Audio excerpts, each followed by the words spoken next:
हाय, hello, नमस्कार. रेवती रेसिपीमध्ये तुम्हा सगळ्यांचं स्वागत आहे. कोथिंबीरीचे थेपले बनवलेत, बघू शकता. मस्त हिरवेगार आणि खायला आहेत ना खमंग असे आहेत ना कोथिंबीरीचे थेपले लागतात. आणि हे तुम्ही प्रवासासाठी सुद्धा आहे ना करू शकता. अगदी 7-8 दिवस आहेत ना हे थेपले आहेत ना खराब होणार नाहीत. मस्त पाहू शकता, एकदम पातळ, कलरसुद्धा खूप सुंदर आलेला आहे आणि एकदम मऊ लुसलुशीत असे कोथिंबीरीचे थेपले आपण आहेत ना बनवले आहेत. आता हे थेपले तुम्ही आहेत ना दहीसोबत खाऊ शकता, सॉससोबत खाऊ शकता किंवा शेंगदाण्याची चटणी वगैरे असेल तरीही खाऊ शकता. आणि प्रवासासाठी आहे ना एक उत्तम पर्याय आहे. बाहेरचं खाणं आहे ना पावसाळ्याच्या दिवसात शक्यतो टाळायचं. त्याच्यासाठी आहे ना हे थेपले तुम्ही ना नक्की करून बघा. तर व्हिडिओ स्किप न करता पूर्ण बघा. व्हिडिओ जर आवडला तर व्हिडिओला एक लाईक करा. चॅनेलवर नवीन असाल तर चॅनेलला सबस्क्राईब करा. तर सगळ्यात अगोदर आहे ना ही तो कोथिंबीर आहे ना मी स्वच्छ साफ करून धुवून आहे ना पूर्ण पाणी ना नितळवून घेतलेलं आहे. आता ही कोथिंबीर आपल्याला ना जेवढी जमेल तेवढी बारीक चिरून घ्यायची. कोथिंबीर बारीक चिरलेली. आता इथे मी ना एका परातीमध्ये ना 3 वाटी गव्हाचं पीठ घेतलेलं आहे. आता तुम्हाला किती प्रमाणात थेपले बनवायचे आहेत ना तेवढं तुम्ही पीठ घ्या. इथे मी 3 वाटी गव्हाचं पीठ आणि थेपल्यांना आपल्या छान कुरकुरीतपणा येण्यासाठी ना अर्धी वाटी तांदळाचं पीठ घेतलेलं आहे. 2 मिरच्या घेतलेल्या आहेत, एकदम बारीक अशा आहेत ना चिरून घेतलेल्या आहेत. छोटी मुलं खाणार असतील तर मिरची नाही टाकली तरीही चालेल. आणि अर्धा चमच लसूण छान असा किसून घेतलेला आहे किंवा ठेचून घेऊ शकता. 1 चमच पांढरे तीळ टाकलेत, हळद टाकली, पाव चमच जिरं, अर्धा चमच कश्मीरी लाल तिखट आणि चवीनुसार मीठ टाकूयात. आणि हे सगळं आहे ना पिठामध्ये ना व्यवस्थित असं मिक्स करून घेऊयात. सोपी पद्धत आहे कोथिंबीरीचे थेपले बनवायची.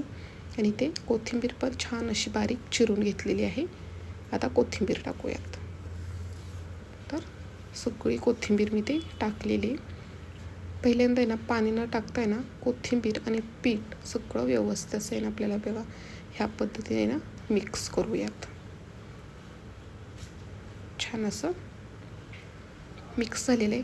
आता थोडं थोडं पाणी घेऊन आहे ना छान असं आपल्याला आहे ना पीठ मळून घ्यायचं.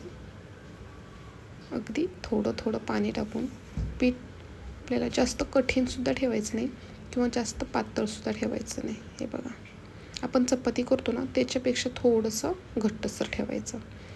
पीठ छान असं मळलेलं आहे. एक 5-10 मिनटं मुरण्यासाठी ठेवूयात. आता छान असे आपण ह्याचे थेपले करूयात. आपल्याला किती मोठे थेपले करायचे आहेत ना, शक्यतो थेपले आहेत ना एकदम पातळ असे लाटायचे असतात. तर मी ते एवढा साईजचा आहेत ना उंडा करून घेतलेला आहे, बघू शकता. असेच मी आहेत ना एकदम जेवढे आपल्याला मोठे थेपले करायचे आहेत ना तेवढे असे उंडे करून घेतलेले आहेत, बघू शकता. आता आपण आहे ना थेपले लाटायला घेऊयात.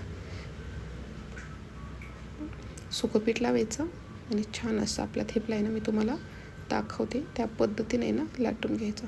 थेपला लाटताना ना अलटी पलटी करून दोन्ही साईडून आहे ना लाटून घ्यायचं.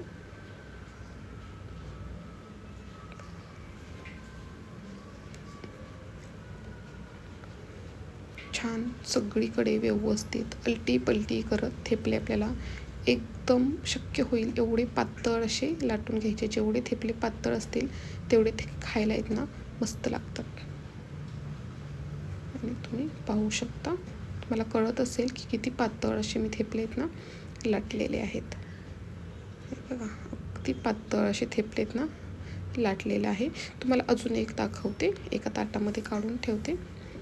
एक गोळा घ्यायचा, सुकं पीठ लावायचं आणि छान असं अलटी पलटी करत आहे ना थेपला आपल्याला छान गोल सगळीकडून व्यवस्थित अलटी पलटी करत भाजून घ्यायचा, लाटून घ्यायचा. बघू शकता छान असे 2 थेपले लाटून घेतलेले आहेत. आता एका साईडला तवासुद्धा गरम झालेला आहे. तवा गरम झाला की त्याच्यावरती ना थोडंसं तेल टाकायचं. थेपले भाजताना गॅस आहे ना आपला फास्टच ठेवायचा. तवा चांगला गरम झालेला पाहिजे. तर थेपले टाकायचे. 1 मिनिट झालं की लगेचच पलटी करून घेऊयात. तर पाहू शकता मस्त पलटी केल्यानं सुद्धा कलर बघू शकता तुम्ही छान आलेला आहे. आणि मस्त अलटी पलटी करत थेपले आपले खमंग असे आहेत ना, तेल लावून भाजून घ्यायचे. तुम्ही तेलाऐवजी तूपसुद्धा लावू शकता किंवा बटरही लावू शकता. तर मस्त सुंदर अशी रेसिपी आहे. तुम्ही प्रवासासाठी सुद्धा करू शकता. अगदी 6-7 दिवस 8 दिवससुद्धा ही रेसिपी थेपले आहेत ना खराब होणार नाहीत. तर मस्त ह्याच पद्धतीने सगळे थेपले आहेत ना मी ते करून घेणार आहे. तर कसा वाटला व्हिडिओ तर तुम्ही मला नक्की कमेंट करून सांगा. व्हिडिओ जर आवडला तर व्हिडिओला एक लाईक करा. चॅनलवर नवीन असाल तर चॅनलला सबस्क्राईब करा. आणि तुम्हीसुद्धा आता भरपूर प्रमाणामध्ये ना मार्केटमध्ये कोथिंबीर आलेली आहे, तर कोथिंबीरीचे आहेत ना असे थेपले करून बघा. खूप सुंदर झालेले आहेत, पाहू शकता. मस्त असे आपले मऊ लुसलुशीत असे थेपले तयार आहेत. व्हिडिओ बघितल्याबद्दल तुम्हा सगळ्यांचे मनापासून धन्यवाद.